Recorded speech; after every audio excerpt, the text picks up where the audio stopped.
بسم اللہ الرحمن الرحیم۔ السلام علیکم، welcome to info world galaxy. اس ویڈیو میں اردو گریڈ 7 کا پیپر ہم دیکھیں گے، فرسٹ ٹرم کا ورژن 1 کا 2024-25 اسکول بیس اسسمنٹ۔ اس میں آپ کی آبجیکٹیو 15 مارکس کی ہوگی، 10 MCQs ہوں گے، ہر ایک MCQs 1.5 نمبر کا ہوگا، سبجیکٹیو آپ کا 35 مارکس کا ہوگا، ٹوٹل آپ کو 50 مارکس دیے جائیں گے، ٹائم آپ کو دیا جائے گا 1 گھنٹہ 30 منٹ۔ تو سب سے پہلے حصہ اول کی طرف چلتے ہیں۔ معروضی سوالات ہیں، اسے اچانک دل کا عارضہ لاحق ہو گیا۔ لفظ عارضہ کی جمع الجمع کے استعمال والا جملہ ہے، تو اس کا صحیح جواب ہے بی، بد پرہیزی سے کئی اوراد لاحق ہو سکتے ہیں۔ دوسرا MCQs ہے، درج ذیل میں سے مرکب جملہ ہے، تو اس کا صحیح جواب ہے میں لاری اڈے پہنچا تو گاڑی جا چکی تھی۔ تیسرا MCQs ہے، زندگی میں اونچ نیچ کا آنا ایک فطری امر ہے، اس جملے میں متضاد الفاظ ہے، تو اس کا صحیح جواب ہے سی، اونچ نیچ۔ چوتھا MCQ آپ کا نیک سے بننے والے الفاظ کی درست فہرست ہے، تو اس کا صحیح جواب ہے بی، نیک اخلاق، نیک صاحب، نیک دل۔ پانچواں MCQ حرف ندا کے استعمال کی مثال ہے، تو اس کا صحیح جواب ہے اے، شاباش، دل لگا کر محنت کرو۔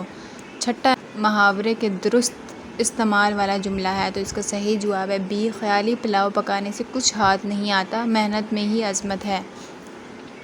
ساتواں MCQ ہے، درست متشابہ الفاظ کے استعمال والا جملہ ہے، تو اس کا صحیح جواب ہے اے، کامران کے پیر میں زخم لگا۔ آٹھواں MCQ ہے، لفظ حصول کا درست تلفظ ہے، تو اس کا صحیح جواب ہے بی۔ نواں MCQ ہے، مٹی سے نکلی گوری، سر پر اس کے پتوں کی بوری، تو اس کا صحیح جواب ہے ڈی، مولی۔ سوال نمبر 10، علی نے اپنے دوست سے قلم مستعار لیا، قلم واپس کرتے ہوئے علی اظہار کرے گا، اس کا صحیح جواب ہے بی، تشکر کا۔ آگے حصہ دوم ہے، انشاء سوالات۔ سوال نمبر 11 ہے، درج ذیل نثر پارہ کو پڑھیں، اس نثر پارہ کا خلاصہ بھی سنائیں۔ کل نمبر اس کے 10 ہوں گے۔ اختیار بشر پہ پہرے لگا رہا ہے، وہی خدا ہے، نظر بھی رکھے سماعتیں بھی، وہ جان لیتا ہے نیتیں بھی، جو خانہ لاشعور میں جگمگا رہا ہے، وہی خدا ہے، تو اس کی تشریح کرنے ہیں، یہ 15 مارکس کی ہوگی۔ سوال نمبر 13 ہے، اپنے دوست کے نام خط لکھیں اور اسے چھٹیوں میں کتب کے مطالعے کی ترغیب دیتے ہوئے کوئی کتاب تجویز کریں، تو یہ 10 نمبر کا ہوگا، اور اس کے جوابات بھی آگے میں شیئر کر دوں گی۔ ویڈیو کو لائک کر دیں، دوستوں کو شیئر کریں، اور میرے چینل کو سبسکرائب ضرور کیجیے گا۔ سوال نمبر 11 کا جواب اس طرح سے آپ کو ایک پیراگراف دیا جائے گا، آپ نے اس کا خلاصہ کرنا ہوگا۔ اس پورے پیراگراف میں سے صرف آپ نے 3 سے 4 لائنوں میں خلاصہ لکھنا ہوگا، وہ آپ کو 10 نمبر کا دے گا۔ اگر آپ کو یہ خلاصہ نہیں لکھنا آتا تو اس کا جواب بھی آپ نیچے دیکھ سکتے ہیں کہ 2 سے 3 لائنوں میں آپ نے خلاصہ لکھنا ہوتا ہے ایک پیراگراف کا۔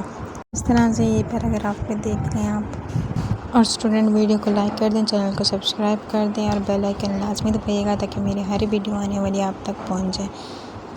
سیکنڈ کوسچن آپ کا ہوگا تشریح کا، جیسے کہ یہ دی ہوئی ہے، اور اس کی تشریح آپ نے اس طرح سے کرنی ہے۔ آنسر آپ کا اسکرین پر نظر آ رہا ہے، یا آپ کر لیں۔ اور امپورٹنٹ شعر ہے، تلاش اس کو نہ کر بتوں میں، یہ والا اس کے اسکرین پہ آنسر میں چل رہا ہے اور شعر میں چل رہا ہے، یہ بھی آپ اچھے سے یاد کر لیجیے گا، اچھے سے تیار کر لیں، یہ بھی ایک امپورٹنٹ شعر ہے۔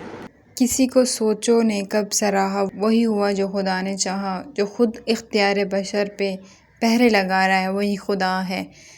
سماعت، نظر بھی رکھے سماعتیں بھی، وہ جان لیتا ہے نیتیں بھی، یہ تشریح بھی آپ دیکھ لیں۔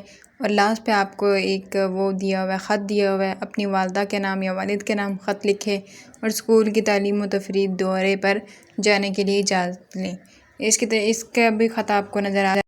ایک اور امپورٹنٹ خط ہے، اپنے دوست کے نام خط لکھیں، اسے چھٹیوں میں کتب کے مطالعے کی ترغیب دیتے ہوئے کوئی کتاب تجویز کریں، تو یہ آپ اسکرین شاٹ بھی لے سکتے ہیں۔ انہوں نے اسٹوڈنٹس ویڈیو کو لائک کر دیں، چینل کو سبسکرائب کر دیں، اور دوستوں کو لازم بھیجیے گا، اور بتائیے گا کہ کل اسی میں سے پیپر آیا ہے یا نہیں آیا، اور یہ بھی کر سکتے ہیں، اور آپ کی ٹیچر نے جو کروایا وہ بھی کر سکتے ہیں، یا کتاب والا بھی کر سکتے ہیں۔